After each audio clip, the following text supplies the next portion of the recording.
मोहतरम असातिज़ा किराम और अजीज साथियों, अस्सलाम वालेकुम।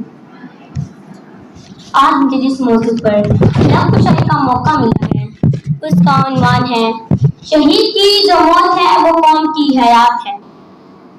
सदर अज़ीज़ वक़ार, शहादत वो जज्बा है जो मोमिन को मतलूब व मकसूद होता है, क्योंकि इरशाद बारी ताला है, और जो अल्लाह की राह में कुर्बान किए गए उन्हें कभी मुर्दा ख्याल ना करना, वो जिंदा है और तुम्हें खबर नहीं।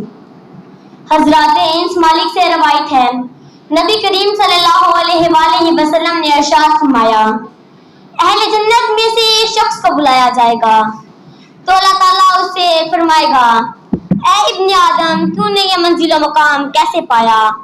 वो अर्ज करेगा, ऐ मेरे रब, बहुत अच्छी मंजिल है।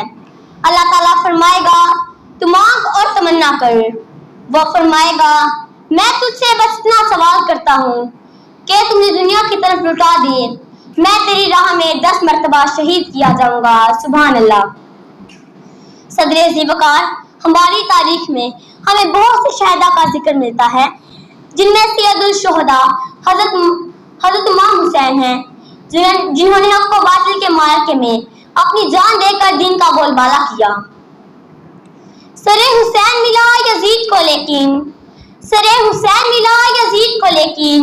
शिकस्त ये है फिर भी झुका हुआ ना मिला। शहादत वो जज्बा है जो जिंदगी को अमर कर देता है, जो जिंदा रहने वाले शख्स को अमन और सुकून से जिंदगी गुजारने का पैगाम देता है।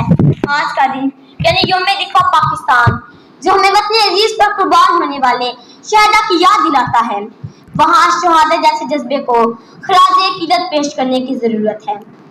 सदर अज़ीज़ वक़ार, दफ़ा वतन में शहादत से पूरी कौम को ना सिर्फ हयात नसीब होती है, बल्कि दुश्मन को शहीद की बहादुरी और जवान मर्दी के आगे घुटने टेकने पड़ते हैं। हमारे बहादुर सिपाही जिस तरह 1965 और 1971 के युगों में लड़े, उनसे एक नई तारीख रकम हुई।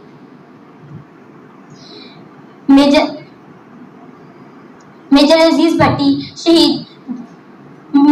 भट्टी शहीद ने पंजाब में चोंटा के मुकाम पर पाकिस्तानी सरहदों की हिफाजत करते हुए जिस बहादुरी से जान दी, वो मुकाम रिश्क है।